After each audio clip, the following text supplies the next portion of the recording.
We finally got it to bloom. For those of you who don't watch more than 10 seconds into a video, the too long didn't read version is for 5 months, from New Year's till about May, here in the Northern Hemisphere. We don't water ours at all, no water, and then just bombard the crap out of them with everything you can in the summer growing season. Give them as much water, light, and fertilizer as you can. That's what seems to have worked with us, and yeah, if possible, maybe grow them outside. We'll get to that here in a second. Even if they look really bad in the summertime, we're getting used to that. Let's take a look at the Catasetums today.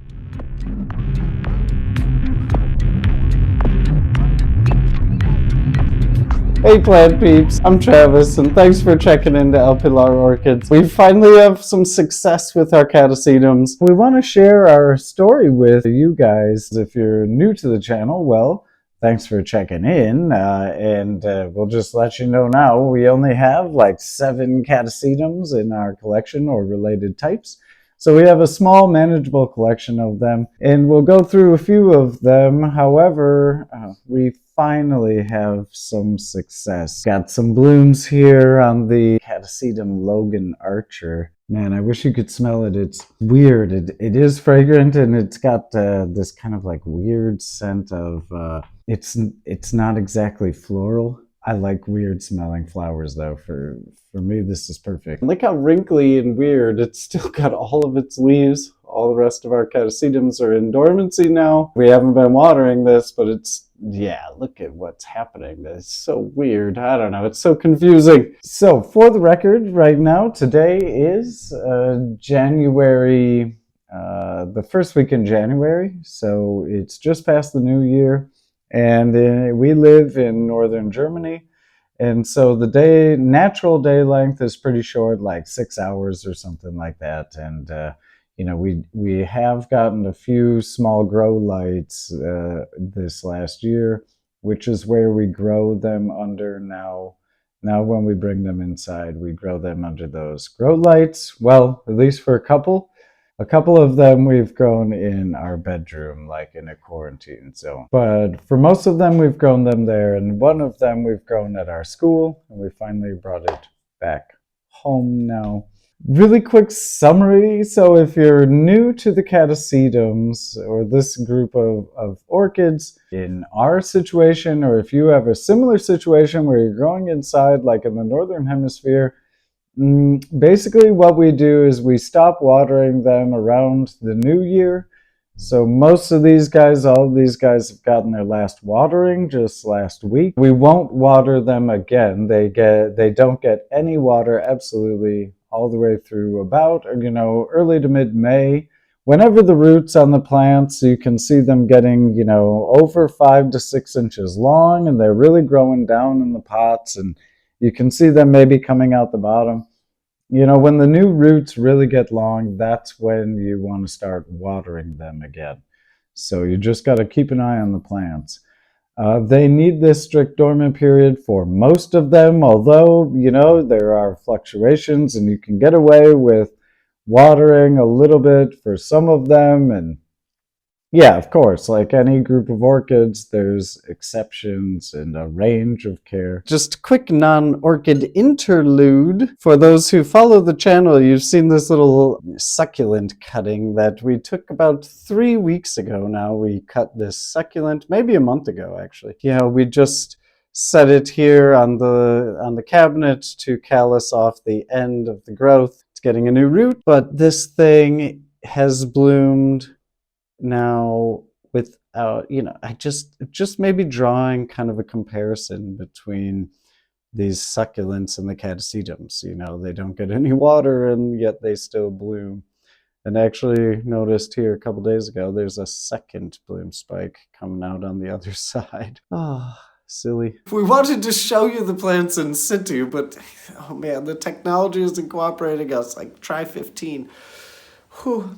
Okay, so this is kind of where we've grown the plants for the first 2 years. We grew them in a similar situation to where we have the Logan Archer, you know, right now. So that's indoor on a windowsill. Now in our old apartment, we had like a south-facing window. We thought we had enough light and all this. And then like after a couple years of that, one year we grew them out on our balcony. And we had like a couple hours of direct light and then a few hours of filtered light out on the balcony. And of course, through all of these changes, we were following the same watering schedule. Indoors, the vegetative growth was amazing. Like, they always did really well. The plants looked great. And I loved that I didn't have to water them. That's kind of like one of the things that got me into the Catasetums is like, you don't have to water them for like 5 months. It's such like an amazing, you just kind of chuck them in the bright window and they're fine. You don't have to worry about the leaves getting burned because they drop their leaves and there are no leaves. Like there's no bugs on them anymore because they do get a lot of bugs. It's kind of a downside. Anyway, yeah, so then in the third year again, we grew them out on the balcony and we had great growth, but none of them bloomed. We still didn't have any blooms and I was getting super frustrated. Then about a year ago, a little over a year ago, we moved to this new apartment where we have like an actual usable garden space. And so last year we grew the plants out on this table that you see right there that's covered in snow right now. That's where we grew them during the summer. Last summer they got bombarded for like 6 or more hours depending on the day. It is direct sunlight on them, if it was sunny.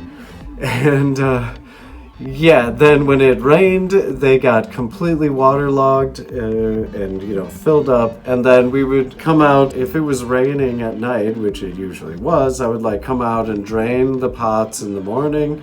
And then, of course, look at the weather. If it was going to rain that day, I wouldn't water them. But if it was not going to rain, I would water them again. Like they were basically always, or I would wait till I got home from work and then I'd water them. If they'd been like sitting in the sun or whatever with no water for 6 hours, like that's no good. And so then we got these growth cabinets, they're just little shelves with like single LED bars that are kind of built into them. I still need to wire up all the cables, I know. Yes, and the species phals are blooming. Ooh, Stewartiana. We'll show that again later. Little tease. Anyway, these are all our FDK the After Dark SVO Black Pearls.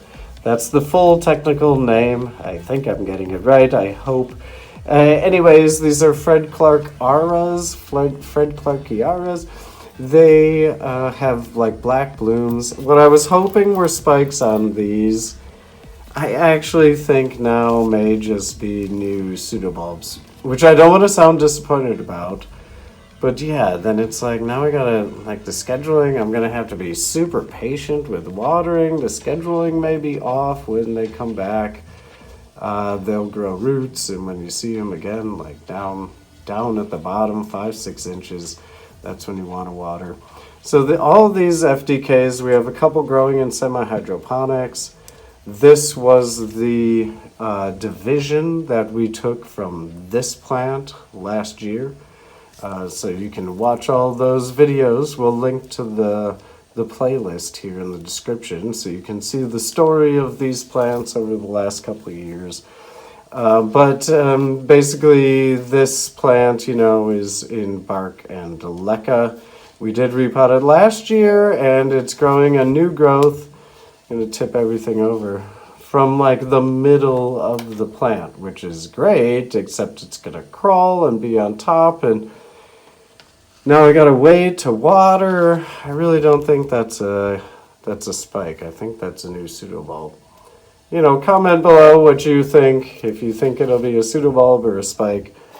Because, yeah, I'm actually not too confident yet. Even with the one blooming, like that one I just felt super confident. As soon as these are, maybe in another couple weeks, basically what I'm going to do with these guys is I'm going to take them into the bedroom here where this is like a southwest facing window, so they get, the maximum amount of sunlight basically, well, half a day. I don't know. It's the best we can provide with natural light. And yeah, it is a bit colder in here, but whatever.